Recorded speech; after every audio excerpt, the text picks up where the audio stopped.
নমস্কার। আজকে একাদশী, এই একাদশীর নাম হচ্ছে আমাদের মোহিনী একাদশী। তো আজকে আমি মোহিনী একাদশীর ব্রত মাহাত্ম্য কি আছে তোমার সাথে আমি উপস্থাপনা করছি। কুর্মপুরাণে বৈশাখ শুক্লপক্ষের মোহিনী একাদশীর ব্রত মাহাত্ম্য বর্ণনা করা হয়েছে। মহারাজ যুধিষ্ঠির বললেন, হে জনার্দন, বৈশাখ শুক্লপক্ষিয়া একাদশীর কি নাম, কি ফল, কি বিধি, এই সকল কথা আমার নিকট বর্ণনা করুন। উত্তরে ভগবান শ্রীকৃষ্ণ বললেন, হে ধর্মপুত্র, আপনি আমাকে যে প্রশ্ন করেছেন পূর্বে শ্রী রামচন্দ্র বশিষ্ঠের কাছে এই একই প্রশ্ন করেছিলেন। তিনি জিজ্ঞাসা করছিলেন, হে মুনিবর, আমি জনক নন্দিনী সীতার বিরহজনিত কারণে বহু দুঃখ পাচ্ছি, তাই একটি উত্তম ব্রতের কথা আমাকে বলুন, যার দ্বারা সর্ব পাপ ক্ষয় ও সর্ব দুঃখ বিনষ্ট হয়। আমাদের প্রত্যেকটা কিন্তু একাদশী করা উচিত। আমরা যে এত দুঃখ যন্ত্রণা ভোগ করি বলো বা কি বলবো, কোনো কারণে না জানি না অজ্ঞানে বা সজ্ঞানে যদি কোনো পাপ করে থাকে, সেই পাপও কিন্তু আমাদের মুক্ত হয়ে যায়। যেরকম গঙ্গার জল, যেরকম আমাদের গঙ্গা জলে তো আমাদের স্নান করে যেমন সর্ব পাপ মুক্ত হয়ে যায়, নষ্ট হয়ে যায়, সেরকম এই একাদশী ব্রত মতে যদি আমরা ব্রত পালন করি, ঠিকভাবে ব্রত পালন করি বা ব্রত কথাটা শুনি, তাতেও কিন্তু আমাদের সেই পাপটা কিন্তু বিনষ্ট হয়ে যায় বা নষ্ট হয়ে যায় বা মুক্ত হয়ে যায়। এই কথা শুনে বশিষ্ঠদেব বললেন, হে রামচন্দ্র, তুমি উত্তম প্রশ্ন করেছ। যদিও তোমার নাম গ্রহণে মানুষ পবিত্র হয়ে থাকে, তবুও লোকের মঙ্গলের জন্য তোমার কাছে সর্বশ্রেষ্ঠ ও পরম পবিত্র একটি ব্রতের কথা বলছি। বৈশাখ মাসের শুক্লপক্ষিয়া একাদশী মোহিনী নামে প্রসিদ্ধা। এই ব্রত প্রভাবে মানুষের সকল পাপ, দুঃখ ও মোহজাল অচিরেই বিনষ্ট হয়। তাই মানুষের উচিত সকল পাপ ক্ষয়কারী ও সর্ব দুঃখ বিনাশে এই একাদশী ব্রত পালন করা। একাগ্রচিত্তে তার মহিমা কথা শ্রবণ করো। এই কথা শ্রবণ মাত্রেই সমস্ত পাপ বিনষ্ট হয়। পবিত্র সরস্বতী নদীর তীরে ভদ্রাবতী নামে এক সুশোভনা নগরী ছিল। চন্দ্রবংশজাত ধৃতিমান নামে এক রাজা সেখানে রাজত্ব করতেন। সেই নগরীতেই ধনপাল নামে এক বৈশ্য বাস করতেন। তিনি ছিলেন পুণ্যকর্মা ও সমৃদ্ধশালী ব্যক্তি। তিনি নলকূপ, জলাশয়, উদ্যান, মঠ ও গৃহ ইত্যাদি নির্মাণ করে দিতেন। তিনি ছিলেন বিষ্ণুভক্তিপরায়ণ ও শান্ত প্রকৃতির মানুষ। সুমনা, দ্যুতিমান, মেধাবী, সুকৃতি ও ধৃষ্টবুদ্ধি নামে তার 5 জন পুত্র ছিল। পঞ্চম পুত্র ধৃষ্টবুদ্ধি ছিল অতি দুরাচারী। সে সর্বদা পাপ কার্যে লিপ্ত থাকত। দেবতা, ব্রাহ্মণ ও পিতামাতার সেবায় তার একেবারেই মত ছিল না। সে অন্যায় কার্যে রত, দুষ্ট স্বভাব ও পিতৃধন ক্ষয়কারক ছিল।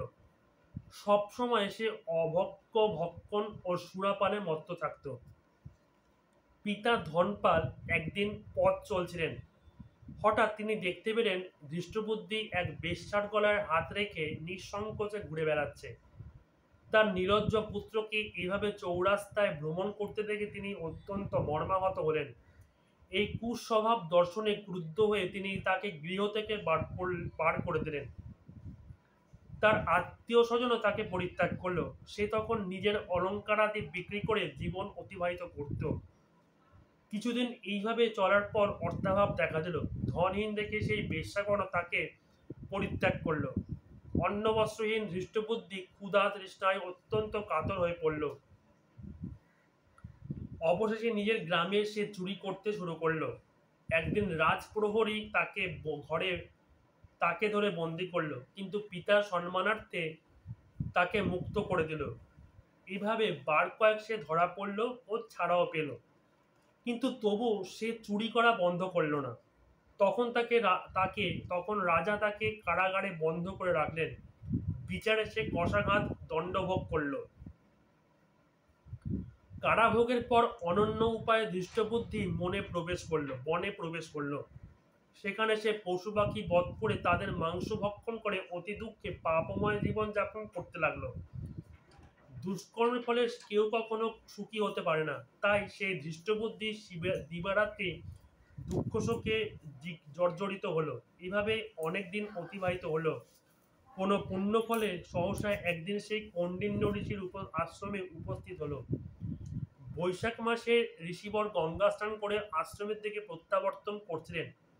শোকাকুল ধৃষ্টবুদ্ধি তার সম্মুখে উপস্থিত হলো। ঘটনাক্রমে ঋষির বস্ত্র হতে এক বিন্দু জল তার গায়ে পড়ল। সেই জলস্পর্শে তার সমস্ত পাপ দূর হলো। হঠাৎ তার শুভবুদ্ধির উদয় হলো। ঋষির সামনে সে কৃতাঞ্জলি পুটে প্রার্থনা করতে লাগলো, হে ঋষি শ্রেষ্ঠ, যে পুণ্য প্রভাবে আমি এই ভীষণ দুঃখ যন্ত্রণা থেকে মুক্তি লাভ করতে পারি, তা কৃপা করে আমাকে বলুন। ঋষিবর বললেন, বৈশাখ মাসে শুক্লপক্ষে মোহিনী নামে যে প্রসিদ্ধ একাদশী আছে, তুমি সেই ব্রত পালন করো। এই ব্রতের ফলে মানুষের বহু জন্মার্জিত পর্বত পরিমাণের পাপরাশিও ক্ষয় হয়ে থাকে। মহামণি বশিষ্ঠ বলেন, কৌণ্ডিন্য ঋষির উপদেশ শ্রবণ করে প্রসন্ন চিত্তে ধৃষ্টবুদ্ধি সে ব্রত পালন করল। হে মহারাজ রামচন্দ্র, এই ব্রত পালনে যে সে নিষ্পাপ হলো, দিব্য দেহ লাভ করলো, অবশেষে গরুরে আরোহণ করে সকল প্রকার উপদ্রবহীন বৈকুণ্ঠ ধামে গমন করলো। হে রাজন, ত্রিলোক মোহিনী ব্রত থেকে আর শ্রেষ্ঠ ব্রত নেই। যজ্ঞ, তীর্থস্থান, দান ইত্যাদি কোনো পুণ্যকর্মই এই ব্রতের সমান নয়। এই ব্রত কথা শ্রবণ কীর্তনে সহস্র গোদানে ফললাভ হয়। হে কৃষ্ণায় বাসুদেবায় হরে পরমাত্মনে প্রণত ক্লেশনাশায় গোবিন্দায় নমো নমঃ। হা কৃষ্ণ করুণা সিন্ধু দীনবন্ধু জগৎপথে গোপেশ গোপীর কান্ত রাধা কান্ত নমস্তুতে। হরে কৃষ্ণ কৃষ্ণ কৃষ্ণ হরে হরে, হরে রাম রাম রাম হরে হরে। রাধে রাধে রাধে রাধে রাধে রাধে। তোমরা সবাই ভালো থেকো, সুস্থ থেকো, আনন্দে থেকো। শ্রীকৃষ্ণ শ্রী গোপাল রাধার কৃপায় তোমাদের সকলের মঙ্গল হোক।